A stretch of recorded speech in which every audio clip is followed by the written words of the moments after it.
قربان جاؤں زمانہ سارا سو جاتا لیکن آمنہ کے لال مصلی بچھا لیتے. دنیا سو گئی ساری، سب سو گئے، جو خدام تھے وہ جو غلام تھے وہ سو گئے. صحیح مسلم میں لفظ ملیں گے، سیدہ پاک فرماتی ہیں او میرے نبی کے غلاموں، میں نے یہ رنگ بھی دیکھا ہے کہ حضور نے اتنا کھڑے رہے، اتنا قیام کیا، اتنا قیام کیا کہ مقدس پیروں میں ورم آ گئے، سوج گئے پیر. اور ساری رات ہی حضور نے نماز پڑھی اور ایک ہی آیت بار بار دہرائی. مسجد نبوی میں بلال حبشی نے فجر کی اذان دے دی اور حضور ابھی مصلی پہ تھے. کریم فارغ ہوئے، میں نے عرض کی یا رسول اللہ صلی اللہ علیہ وسلم آپ کے تو صدقے اللہ اگلے پچھلوں کے گناہ معاف کرے گا. تو حضور نے فرمایا عائشہ تم نے گنوایا ہے نا میرے اللہ کی مجھ پر کتنی رحمتیں. افلا اکون عبدا شکورا، فرمایا اگر اس نے اتنی نعمتیں دی ہیں تو کیا میں اس کا شکر گزار بندہ نہ بنوں؟ میں شکر گزار بندہ نہ بنوں اس کا؟ پھر اگر اتنی نعمتیں اس نے دی ہیں، مجھے اتنا نوازا ہے، تو پھر میں اس کے سامنے سجدے نہ کروں؟ او میرے بھائی، بڑے قابل فخر لوگ ہیں ہم کہ ہم نبی پاک کے غلام ہیں. ہم قابل فخر ہیں کہ نبی کریم کے غلام ہیں. کیا کبھی اس غلامی کے شکرانے میں بھی 2 نفل پڑھے کہ یا اللہ تیرا شکر ہے تو نے ہمیں حضور کا غلام بنایا ہے؟ یاد رکھیں کہ اپنی روحانی زندگی کو آباد کریں، استغفار پڑھیں، تسبیحات کریں. حضرت عبداللہ ابن عمر کو نبی پاک نے فرمایا تھا راجل صالح، یہ نیک بندہ ہے، یہ متقی آدمی. حضرت عبداللہ ابن عمر رضی اللہ تعالیٰ عنہ سیدنا فاروق اعظم رضی اللہ تعالیٰ عنہ کے صاحبزادے ہیں اور ان کی ہمشیرہ سیدہ حفصہ رضی اللہ تعالیٰ عنہ حضور کی زوجہ محترمہ ہے. ایک دن اپنی ہمشیرہ سے کہنے لگے کہ نبی کریم صلی اللہ تعالیٰ علیہ وسلم گھر میں آئے نا، اور اگر حضور غم امت میں پریشان نہ ہوں، طبیعت کو حشاش بشاش دیکھو، تو ذرا پوچھنا تو صحیح حضور کا میرے بارے میں کیا خیال ہے. حضرت عبداللہ ابن عمر رضی اللہ تعالیٰ عنہ کے بارے میں پوچھا تو سیدہ فرماتی ہیں کہ نبی کریم صلی اللہ تعالیٰ علیہ وسلم نہ زیر لب مسکرائے اور فرمایا حفصہ تیرا بھائی ہے تو اچھا، لیکن میں نے سنا ہے کہ عشاء کی نماز پڑھتا ہے تو فجر تک سویا ہی رہتا ہے. او نوجوانوں، 10 بجے تک سونے کی بات نہیں ہوئی، 9 بجے تک سونے کی بات نہیں ہوئی، 11 بجے اٹھنے کی بات نہیں. حضور فرمانے لگے میں نے سنا ہے کہ عشاء کی نماز پڑھ کے سو جاتا ہے اور فجر تک سویا ہی رہتا ہے. اسے چاہیے کہ تہجد کے وقت اٹھا کرے، اللہ کی بارگاہ میں حاضر ہوا کرے، آہوزاری کرے، سجدے کرے، عبادت کرے. اٹھتا ہے اور فجر میں جا کے اٹھتا ہے. حضرت جناب حفصہ رضی اللہ تعالیٰ عنہ کہتی ہے میں نے جناب عبداللہ ابن عمر کو پیغام دیا اور میں نے کہا میرے جوان بھائی سون. نبی پاک نے فرمایا ہے تو اچھا پر تہجد میں نہیں اٹھتا، نفل نہیں پڑھتا. او میری ملت کے جوانوں، مزہ نہیں آ جاتا جب ساری دنیا سوئی ہو، ساری دنیا، اور بستر بھی گرم ہو اور نیند بھی پورا غلبہ کر رہی ہو، اور اچانک گھنٹی بجے دماغ میں، آنکھ کھلے، گھڑی پہ نظر پڑے، 3:30 4 بجے کا پیغام گھڑی بتائے، اور کوئی چڑھتی جوانی والا اٹھ کے وضو کرے، اور جب وہ مصلی کھول کے بچھائے تو مدینے والے محبوب کہتے ہیں کہ ہر نماز پہ رب ثواب دیتا ہے، اور جو اٹھ کے تہجد کی نماز پڑھے اسے دیکھ کے تو رب مسکراتا ہے، جو اس کی شان کے لائق ہے، جو اس کی شان کے لائق، وہ مسکراتا ہے، خوش ہوتا ہے کہ میرا بندہ تہجد میں اٹھ گیا، وہ مسکراتا ہے. کاش ہماری صبحیں کبھی اپنے مالک کے نام ہو جائیں. رسول کائنات نے فرمایا، رب کریم فرماتا ہے جب میرا بندہ ہاتھ اٹھاتا ہے نا تو مجھے حیا آتی ہے کہ میں خالی کیسے لوٹا دوں اس کے. اتنے بڑے بادشاہ کی بارگاہ میں اپنی روحانی زندگی آباد کریں، اپنے مصلی کو وقت دیں، اور دنیا سے چھپ کر اس موبائل کو بند کر کے اور اپنے آپ سے بھی چھپ کے اور تنہا ہو کے چھپا کے سارا کچھ اپنے آنسو اپنے رب کی بارگاہ میں پیش کرے، اس کے حضور حاضری دیں۔ سنو نا ترمذی کی حدیث، اور اسے یاد رکھنا، نبی پاک علیہ السلام نے فرمایا اپنے دکھ لوگوں کے سامنے نہ بیان کرنا، سیٹھوں نوابوں کو نہ بتاتے پھرنا، دنیا داروں کے سامنے جا کے نہ رونا کہ میں تکلیف میں ہوں۔ پر میں اگر دنیا داروں کو دکھ بتاؤ گے رب تمہیں کبھی غنی نہیں کرے گا، اور لوگ ہیں کہ الٹا مذاق اڑائیں گے۔ آپ کی جس سے بڑی پکی یاری ہے نا، پکی، لوگوں کی تعلقات آپ کے ساتھ تب تک ہیں جب تک آپ ان سے کوئی ضرورت وابستہ نہیں کرتے۔ کریم ابو فرمانے لگے بندوں کے سامنے دکھ نہ بیان کرنا، اللہ تجھے کبھی غنی نہیں کرے گا۔ تو اپنے دکھ اپنے رب کو بتا، تو دعائیں مانگ، تو اس کی بارگاہ میں حاضر ہو، تو اس کے حضور عرض کر۔ فرمایا اپنے دکھ اپنے رب کو بتا، وہ جلدی کرے یا دیر سے کرے تجھے ساری دنیا سے بے نیاز کر دے گا، تجھے کسی کا محتاج نہیں رہنے دے گا۔ حضرت ابو الحسن رحمۃ اللہ تعالی علیہ حضرت معاذ ابن جبل رضی اللہ تعالیٰ عنہ کے پاس بیٹھا کرتے تھے۔ فرماتے ہیں ان سے جو پیار بڑھا تو پھر میرا مصلی سے بھی بڑھ گیا۔ تابعی ہیں، فرماتے ہیں صحابی رسول سے محبت ہوئی تو ذکر سے بھی ہو گئی، پھر درود شریف سے بھی ہو گئی، محبت ان سے بڑھی تو پھر اللہ نے مسجد کا پیار بھی بڑھا دیا۔ آپ فرماتے ہیں کہ میری ہر وقت طبیعت چاہتی تھی کہ بس اللہ اللہ کروں، بس اللہ اللہ کروں، بس نہ میں ذرا تھوڑی جان چھڑاؤں لوگوں سے، کو 10 منٹ ملے تو میں کچھ 4 نفل پڑھ لوں، میں تھوڑا سا نہ بچوں لوگوں سے، اور مجھے تسبیح ملے تو میں نہ کچھ 400-500 دفعہ استغفار پڑھوں، سبحان اللہ، الحمدللہ، اللہ اکبر، لا حول ولا قوت الا باللہ، میں نہ تسبیحات پڑھوں۔ فرماتے ہیں کہ بچے تھے گھر میں 6-7، غربت تھی، کام ملتا کوئی نہیں تھا، اور میں کام چور نہیں تھا، کام ڈھونڈتا تھا، پر اللہ کی قدرت کے کام نہیں ملتا تھا۔ فرماتے ہیں کہ میں نے ایک دن اپنی اہلیہ سے کہا کہ آج میں پھر جاتا ہوں کام ڈھونڈنے، تو میری بیوی بڑی فرما بردار تھی، پر اس دن نہ غربت کے ہاتھوں تنگ آ کے کہنے لگی آج نانا کوئی تو چیز لے کے آیا، تو مجھ سے بچوں کی بھوک نہیں دیکھی جاتی، سب روگاں دا روگ محمد جس دا نام غریبی، کنڈ بلا کے لنگ جاندے نی دوست یار قریبی، آج نہ کچھ لے کے آیا تو میں بچے لے کے میکے چلی جاؤں گی۔ شیخ فرماتے ہیں کہ میں بڑا پریشان گھر سے نکلا، پر میں نے صبح سے لے کے زور تک کام ڈھونڈا، کام ملا کوئی نہیں، تو میرے دل میں خیال آیا چلو کام نہیں ملتا تو اللہ اللہ تو کرے نا، چلو بندوں کی مزدوری نہیں ملتی تو رب کریم کی عبادت ہی کرتے ہیں۔ فرماتے ہیں کہ میں نے نا فرات کے پانی سے وضو کیا، نہر کے، شدید دھوپ تھی، ساتھ ریت تھی اور ریت تپ رہی تھی، میں نے اپنا رومال وہیں مصلی کے طور پر بچھا لیا، اور فرماتے ہیں کہ زور سے لے کر عصر تک نماز پڑھی، دھوپ بھی پورے زور پہ، پر میرے سجدے کا ذوق بھی پورے زور پہ۔ فرماتے ہیں سورج بھی چمک رہا ہے اور رب کی عبادت کا ذوق بھی پورے زور پہ، میں سجدہ کروں تو پھر میرا اٹھانے کو جی نہ چاہے۔ میرے استاد لکھا کرتے تھے، یہ ان کا شعر ہے، وہ کہا کرتے تھے مجھے سوز دے، مجھے ساز دے، اور مجھے نیم شب کا نیاز دے، دم سجدہ خود کو میں توڑ دوں، مجھے ایسا ذوق نماز دے، اور میں تیری بہار کا پھول ہوں، میں کھلا بھی ہوں تو تیرے لیے، مجھے میری شاخ سے توڑ لے، مجھے اپنی زلف کا ناز دے۔ بھائی فرماتے ہیں کہ عصر تک میں نے نفل پڑھے، دل ڈھلنے لگا، عصر کی نماز پڑھی اور میں وہاں سے چلا۔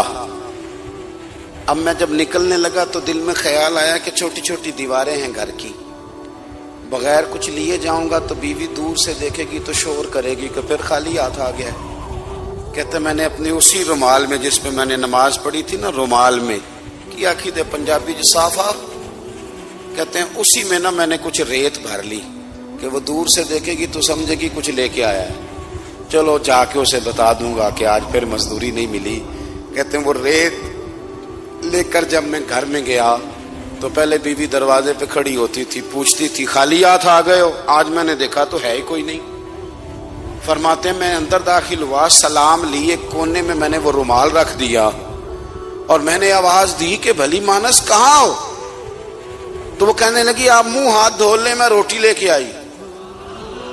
میں نے کہا روٹی کہاں سے آ گئی؟ یہاں تو کئی دنوں کے فاقے, تو کئی دنوں کی غربت ہے, یہاں تو اس گھر میں تو فقیری ہے. فرماتے ہیں کہ وہ روٹی لے کے آئی اور اس وقت کی جو موجودہ نعمتیں تھیں, سمجھ لیں سلاد, اچار, ہر چیز ساتھ لائی. میں نے کہا کہ بچے کہاں گئے؟ کہنے لگی وہ کھانا کھا کے کھیلنے گئے, آپ کھانا کھا لیں آ جاتے ہیں. کھانا اس نے چن دیا. میں نے حیرت انگیز لہجے میں ساری نعمتیں اپنے دسترخوان پہ دیکھ کر کے بیوی سے پوچھا یہ کہاں سے آیا کھانا؟ بچوں کو تو نے کہاں سے کھانا کھلایا؟ یہ سارا کچھ کیسا ہے؟ کہنے لگی پتہ نہیں آج آپ کس کریم کی مزدوری کرنے چلے گئے تھے, پتہ نہیں کس کریم کی. میرے گھر میں تو اتنی نعمتیں آئی ہیں کہ مجھ سے سنبھالی نہیں جا رہی, اتنا اناج ہے, اتنا گندم ہے, کس کریم کے دروازے آج چلے گئے تھے؟ یہ کہتے کہتے وہ اٹھی اور اٹھ کر کے کہنے لگی پہلے ہی بڑا کچھ آیا تھا, اب کیا لے آئے ہو؟ اور جا کر کے نا اس نے وہ ریت والا رومال کھولا. کہنے لگے میں تو لے کے آیا تھا ریت, تو میرے رب نے اسے بھی سونے اور ہیرے بنا دیا تھا. میرے نبی پاک صلی اللہ تعالی علیہ وسلم نے فرمایا ہر چیز اپنے رب سے مانگ, ہر چیز مانگ, ہر چیز مانگ. یا رسول اللہ کیا کچھ؟ میرے محبوب نے فرمایا تیرے گھر میں نمک بھی ختم ہو جائے تو وہ بھی اپنے رب سے مانگا کر. تو مانگنا, وہ تجھے دے گا, تو اس کی بارگاہ میں کشکول طلب دراز تو کرنا. ایک بزرگ فرماتے ہیں میں نے دعا مانگنے کا طریقہ اپنی بیوی سے سیکھا. دعا مانگنے کا طریقہ اپنی, سیکھنے والے تو اپنے بچوں سے بھی سیکھ لیتے ہیں, سیکھنے والے تو ہر ایک سے سیکھتے ہیں. وہ کہتے ہیں میں نے دعا مانگنے کا سلیقہ اپنی بیوی سے سیکھا ہے. حضرت وہ کس طرح؟ فرمانے لگے میری بیوی نے نا مجھے کوئی کام بتایا, کچھ پیسوں کی ضرورت کے لیے کہا, تو میں نے اسے کہا کہ بھئی ابھی میرے پاس نہیں ہے, کچھ دنوں میں آتے ہیں تو میں دے دوں گا. عورتوں کی عادت ہوتی ہے وہ بار بار یاد کراتی ہیں. 2-4 دنوں کے بعد پھر اس نے کہا حضرت وہ میں نے کہا تھا کچھ پیسے, میں نے اسے کہا کہ ابھی میرے پاس نہیں ہے, کچھ دنوں میں ملتے ہیں تو میں تمہیں دے دوں گا. اس نے کچھ دنوں کے بعد پھر کہا حضور وہ میں نے کچھ پیسے کہے تھے. فرماتے میں نے ڈانٹ دیا, میں نے کہا کہ کیا تو روز مجھے شرمندہ کرتی ہے, کہا نا میرے پاس نہیں ہے, ہوں گے تو دے دوں گا, تو روز یاد کراتی ہے. فرماتے اس نے پہلے تو میری ڈانٹ کو سہا, پھر میرے سخت جملوں نے اس کی آنکھوں میں آنسو پیدا کر دیے, پھر اس نے اپنے آنچل میں اپنے اس دکھ کو سمیٹا, اور پھر اس نے ایک جملہ کہا تو میں رو پڑا اور مجھے اپنے رب سے مانگنے کا طریقہ آ گیا. مجھے کہنے لگی حضرت جی آپ نے ڈانٹ دیا, میں نے سہ لیا, پر آپ ہی میرے شوہر ہیں, بتائیں نا آپ سے نہ کہوں تو میں کس سے جا کے کہوں. فرماتے ہیں میں رو پڑا اور میں کھل کے رویا اور میں تڑپ کے رویا, اور پھر میری سسکیاں بند گئیں. تو مجھے کہنے لگی آپ کو کیا ہوا؟ میں نے کہا مجھے بھی دعا مانگنی آ گئی ہے. جب میں اسے کہوں گا نا اللہ تو ہی میرا رب ہے, میں تجھ سے نہ کہوں تو میں کس سے جا کے کہوں؟ میں کیوں کسی بندے سے سوال کروں, میں کیوں کسی دنیا دار سے کہوں؟ میں تیرے بندوں کا, نیک بندوں کا وسیلہ لے کے, تیرے محبوب کی غلامی لے کے تیری بارگاہ میں آیا, تجھ سے نہ مانگوں تو کس سے مانگوں؟ سمجھ آ گئی ہے جب میں اس رنگ میں مانگوں گا تو پھر رب میرے اوپر بڑا ہی فضل فرمائے گا, وہ میرے اوپر بڑی رحمت کرے گا, وہ میرے لیے آسانیاں کرے. عزیز دوستو ہم اس طرح کرنے لگ گئے ہیں کہ ہم نے نا اپنے تعلقات پر اعتماد کرنا شروع کر دیا ہے.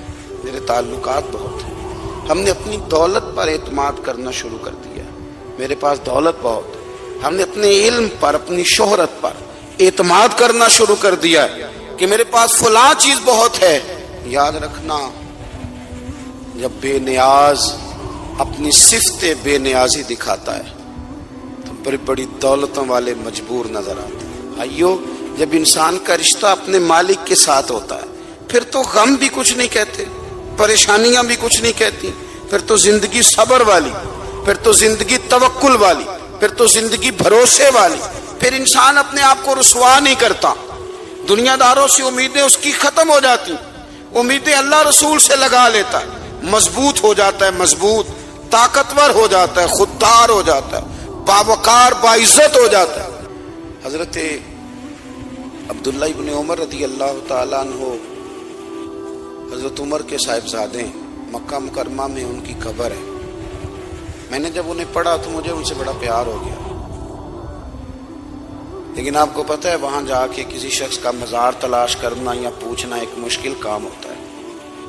تو ایک دفعہ میں مکہ شریف میں حاضر تھا، ایک گاڑی والا ڈرائیور مجھے کہنے لگا کہ مولانا میں آپ کو جانتا ہوں، مجھے آپ سے محبت ہے، ایک بات بتاؤں آپ کو۔ میں نے کہا بتاؤ۔ کہنے لگے حضرت عبداللہ ابن عمر کی قبر دیکھنی ہے۔ میں نے کہا یہ تو نہیں کہہ رہا، یہ کسی نے بندوبست کرایا ہے، یہ اللہ نے تیرے دل میں بات ڈالی ہے، یہ ہو گیا تو لے چل مجھے۔ حضرت بہلول دانا رحمت اللہ علیہ بیٹھے تھے، تو ہارون رشید حج کر کے آ رہا تھا، تو رستے میں حضرت شیخ سے ملاقات ہو گئی، تو السلام علیکم کے بعد کہنے لگا حضور کوئی حکم ہو تو بتائیے گا۔ تو حضرت بہلول دانا فرمانے لگے تیرا رب کون ہے؟ اس نے کہا اللہ۔ تو فرمایا میرا کون ہے؟ کہا اللہ۔ فرمانے لگے تو بڑا ہی بیوقوف ہے، کیا تو یہ سمجھتا ہے کہ رب ہارون رشید کو تو دے گا اور بہلول دانا کو بھول جائے گا؟ تیرا بھی وہی رب ہے، میرا بھی وہی رب ہے۔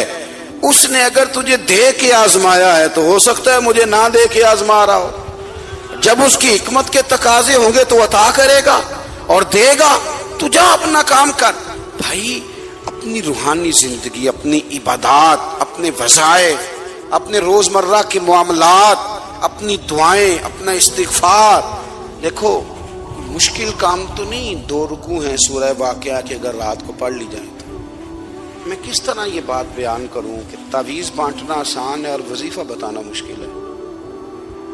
سارا دن تعویذ بانٹیں تو لوگ لینے کو تیار ہیں، اور اگر آپ وظیفہ بتائیں تو کہتے ہیں تو مشکل کام ہے۔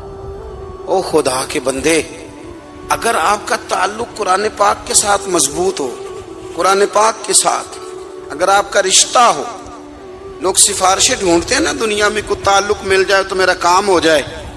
دنیا میں اتنا مشکل معاملہ ہے، آخرت میں مجھے بتائیے گا کتنا مشکل معاملہ ہوگا۔ میرے نبی پاک صلی اللہ تعالی علیہ وسلم نے فرمایا جو لوگ سورہ ملک پڑھا کرتے تھے نا، سورہ ملک، یہ سورت ملک قیامت میں ان کی سفارش کرے گی، اور اس طرح کرے گی کہ کہے گی اے اللہ یہاں اس بندے کو جنت میں داخل کر دے یا مجھے قرآن پاک سے علیحدہ کر دے۔ تو رب فرمائے گا جا اس کا دامن تھام کے اسے جنت تک پہنچایا۔ آپ بات کو سمجھیں، جب آپ کے تعلقات اپنے معاملات کے ساتھ مضبوط ہوں گے، یہ نبی کریم نے وعدہ کیا ہے کہ تو سورت واقعہ پڑھ تیرے گھر میں فاقہ نہیں آئے۔ حضرت عبداللہ ابن مسعود رضی اللہ تعالیٰ عنہ بیمار تھے، تو حضرت عثمان غنی رضی اللہ تعالیٰ عنہ تیمارداری کے لیے تشریف لے گئے اور جا کر کے کہا کہ آپ بڑے بیمار ہیں، آپ کی بیٹیاں زیادہ ہیں، میں چاہتا ہوں کہ خزانے میں سے کچھ مدد کروں۔ تو سیدنا عبداللہ ابن مسعود رضی اللہ تعالیٰ عنہ اٹھ کے بیٹھ گئے اور کہنے لگے امیر المومنین، اللہ آپ کو میری طرف سے، میری بیٹیوں کی طرف سے بہتر صلہ دے، میری بیٹیوں کو کسی خزانے کی ضرورت نہیں، میں نے انہیں خزانہ دے دیا ہے۔ کہا جناب آپ نے کون سا خزانہ دیا ہے، میں آپ کے مالی معاملات کو جانتا ہوں۔ تو فرمانے لگے امیر المومنین، میرے نبی کریم نے فرمایا ہے جو سورت واقعہ پڑھے اسے کبھی فاقہ نہیں آتا، میں نے بیٹیوں کو یاد کرا دی ہے، یہ خزانہ میں نے انہیں دے دیا ہے۔ وہ سارے والدین سنیں جو بیٹیوں کے لیے پریشان رہتے ہیں۔ حضرت عبداللہ ابن مسعود نصیحت کر رہے ہیں، فرمانے لگے میں نے سورت واقعہ یاد بھی کرا دی ہے، پڑھنے کی عادت بھی ڈال دی ہے۔ حضور نے فرمایا ہے جو سورت واقعہ پڑھے اسے فاقہ نہیں آتا۔ کہنے لگے چاند تو اپنی جگہ چھوڑ سکتا ہے، سورج گر سکتا ہے، تارے ٹوٹ سکتے ہیں، پر مدینے والے رسول کی بات غلط نہیں ہو سکتی۔ حضور نے فرمایا فاقہ نہیں آئے گا تو انشاءاللہ کبھی بھی نہیں آئے گا۔ کرنے کا کام یہ ہے کہ ہم اپنے معاملات، اپنی عبادات، اپنی دعائیں، کبھی 10 منٹ عادت ہو جائے نا دعا مانگنے کی علیحدہ سے رات کو۔ حضور نے فرمایا جو فرض نماز کے بعد دعا مانگے اللہ اس کی قبول کر لیتا ہے۔ نبی پاک صلی اللہ تعالی علیہ وسلم نے فرمایا اللہ مسافر کی دعا قبول فرمائے۔ حضور نے فرمایا اللہ مظلوم کی دعا قبول فرماتا ہے۔ حضور نے فرمایا بیمار سے دعا کراؤ، اللہ اس کی دعا قبول فرماتا ہے۔ میرے نبی پاک نے فرمایا ماں باپ جب بھی اولاد کے لیے ہاتھ اٹھائیں، ویسے تے بلے شاہ تو آسمانی اڈدیاں ہی پھڑ دیں، جیڑا گھر بیٹھا انہوں بڑھیا ہی نہیں۔ حضور فرمانے لگے ماں باپ جب بھی اولاد کے لیے دعا فرمائیں، اللہ ان کی دعا کو قبول کرتا ہے۔ آپ اپنا تعلق بنائیں، دعا کے ساتھ، عبادت کے ساتھ، مصلی کے ساتھ رشتہ بنائیں، استغفار پڑھیں۔ صلاح الدین ایوبی صلیبی جنگوں میں تھے، رات کو مسجد اقصی میں نماز پڑھی تو پریشان تھے۔ ایک بزرگ سے ملاقات ہوئی تو وہ کہنے لگے کہ آپ بڑے پریشان ہیں۔ کہنے لگے حضور پریشان اس لیے ہوں کہ پہلے ہی مسلمان کمزور ہے، اب میں نے سنا ہے دشمن کا ایک بحری بیڑا وہ جنگی سامان سے بھرا ہوا آ رہا ہے، تو اب ان کے پاس اور تلواریں اور نیزے آ جائیں گے، مسلمانوں کے پاس پہلے ہی وسائل کی کمی ہے، پریشان ہو کس طرح کر کے مقابلہ کریں گے۔ یہ بات کہتے ہی صلاح الدین ایوبی نے بزرگوں سے کہا حضور آپ بھی دعا کریں، دعا کی بڑی طاقت ہے۔ میرے نبی پاک نے فرمایا دعا مومن کا ہتھیار ہے، دعا مومن کا۔ حضور نے فرمایا تقدیر کو سوائے دعا کے کوئی چیز نہیں بدل سکتی، دعا مومن کا ہتھیار ہے، یہ کافر کے پاس کوئی نہیں، یہ ہتھیار ہے مومن کا۔ اللہ کرے آپ کو سمجھ آئے، پھر سنیں، کئی بار کہہ چکا ہوں یہ ہتھیار ہے۔ کافر کے مقابلے میں جو تیرے پاس سب سے بڑا ہتھیار ہے وہ دعا ہے۔ دعائیں کرانی چھوڑ دی، کرنی چھوڑ دی، لینی چھوڑ دی۔ حضرت سیدنا انس بن مالک رضی اللہ تعالیٰ عنہ فرمایا کرتے تھے میں نے وہ رنگ دیکھا ہے جب حضور دعا مانگتے تھے اور حضور کی مقدس آنکھوں میں آنسو بھی ساتھ ہی بہا کرتے تھے، میں نے وہ انداز دیکھا ہے۔ تو صلاح الدین ایوبی بزرگ سے کہنے لگے آپ بھی دعا کیجیے، اور خود رونے لگے اور سر سجدے میں رکھ کے رونے لگے، اور عشاء سے لے کر فجر تک روئے، خوب روئے۔ صبح وہ بزرگ آئے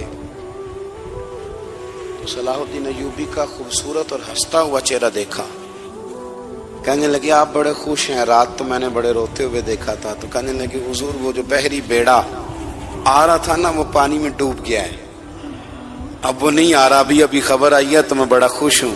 بزرگ کہنے لگے اوٹ سینے سے لگ، اور سن ایک بات، وہ بحری بیڑا پانی میں نہیں ڈوبا، وہ تیرے آنسوؤں میں ڈوب گیا ہے۔ وہ جو تو رات رویا ہے نا رب کریم کی بارگاہ میں تو وہ ڈوب گیا ہے۔ بھائی اپنا مصلی کا، عبادت کا، وظائف کا، اللہ کا سلسلہ اس کو مضبوط کریں، اپنی دعاؤں کے تعلق کو مضبوط کریں۔ دعائیں بڑے انقلاب برپا کر دیتی ہیں۔ ہم تھوڑے نا جب سے خشک ہوئے ہیں نا، خشک، اور میری تو جماعت ہی صوفیاء کی جماعت تھی، ہم تو داتا علی اجمیری کی جماعت سے، ہم تو خواجہ اجمیری کی جماعت سے، ہم تو شیخ احمد فاروق سرہندی کی جماعت سے، ہم تو صوفیاء کی جماعت۔ ہماری جماعت نے بھی وہ تعلق جو ہمارے بزرگوں نے بنایا تھا۔ بزرگ اللہ کے قریب کیسے جاتا ہے؟ تو ہمارے یہاں نا بہت سارے لوگ کہتے ہیں جی نظر ہو گئی تو کام ہو گیا۔ بھائی جو بخاری مسلم میں طریقہ ہے نا اللہ کا قرب پانے کا وہ تو نفل ہے۔ نبی کریم علیہ الصلوۃ والسلام نے فرمایا بندہ نفلوں کے ذریعے رب کے قریب جاتا ہے، اور اتنا قریب جاتا ہے کہ پھر اللہ اس کی زبان بن جاتا ہے، اللہ اس کی آنکھیں بن جاتا ہے، کان بن جاتا ہے، ہاتھ اور پیر بن جاتا ہے۔ تو یہ تو عبادت ہے، یہ تو اللہ کی بارگاہ کی حاضری ہے جو آپ کو اللہ کے قریب کرے گی۔ تو اپنے نماز کو اہمیت دے کے ادا کریں، نمازیں موبائل بند کر کے ادا کریں۔ لیکن نا کچھ لوگ کہتے ہیں مجھے ٹائم نہیں ملتا نماز کا، تو میں کہتا ہوں یہ آپ نے بڑی جرت کی بات کی ہے۔ مجھے کو میرا پیر بھائی کہہ دینا میرے پاس ٹائم نہیں آپ کو ملنے کا، تو میں کہتا ہوں آج کے بعد آنا ہی نہ۔ تو کیا سمجھتا ہے تو بہت بڑا آدمی ہے، تیرے پاس ٹائم نہیں ہے اور ہمیں ملنے کا ٹائم، موج کر۔ تو آپ نے اللہ رسول کو کہہ دیا ٹائم نہیں۔ اور عجیب فلسفہ ہے نا، کہا جائے نماز پڑھنے آؤ تو کہتے ہیں کپڑے ٹھیک نہیں، اور کہا جائے کہ آؤ ذرا دعوت پہ چلے تو کہتے ہیں 1 منٹ ٹھہر میں کپڑے بدل کے آیا۔ نماز کے لیے کہا تو کہتے ہیں ٹھیک نہیں، دعوت کے لیے کہا تو کہتا میں ذرا تیاری کر لوں، یوں جانا مناسب نہیں۔ یہ معاملہ ٹھیک نہیں۔ رب تو فرماتا ہے کہ جب تم مسجد میں آ تو زینت اختیار کر کے آ، خوب ذوق سے دعا مانگے، خوب شوق سے نماز پڑھیں، خوب استغفار کا مزاج بنائیں۔ آپ لوگوں کے بیچ رہ کے سکھ حاصل کرنا چاہتے ہیں، لیکن آپ کو پتہ ہے کئی مہینے غار حرا میں رہنا بھی مدینے والے محبوب کا طریقہ ہے۔ ہر سال اعتکاف بیٹھنا الگ سے، یہ بھی حضور کا طریقہ ہے۔ مسجد نبی کے اندر دروازہ کھلتا تھا نبی کریم کا، پر گھر کے اندر نفل پڑھے نبی پاک، اور حضور فرماتے ہیں کچھ نفل نماز گھر میں بھی پڑھا کرو، گھر کو قبرستان نہ بناؤ۔ ہمارا گھر اللہ کے ذکر سے آباد ہوگا اگر ہم نماز پڑھیں گے نا۔ میں جب سنت پڑھنے کے لیے گھر میں کھڑا ہوتا ہوں تو میرا جو 2.5-3 سال کا بیٹا ہے نا، وہ بھی میرے ساتھ نماز پڑھنی شروع کر دے۔ اسے پتہ کوئی نہیں نماز کیا ہوتی ہے، لیکن وہ بھی نا سجدہ نہ بھی کرنا ہے تو ساتھ لیٹ ضرور جاتا ہے۔ پتہ چلا بچے لیکچر دینے سے نماز نہیں پڑھتے، نماز شروع کر دیں تو بچے بھی شروع کر دیتے ہیں۔ ہم جب پریشان ہوتے ہیں تو لیکچر دیتے ہیں، تو لیکچر تو باہر شاید چل جائے، گھر میں کیسے چلے گا؟ گھر میں تو عمل چلے گا۔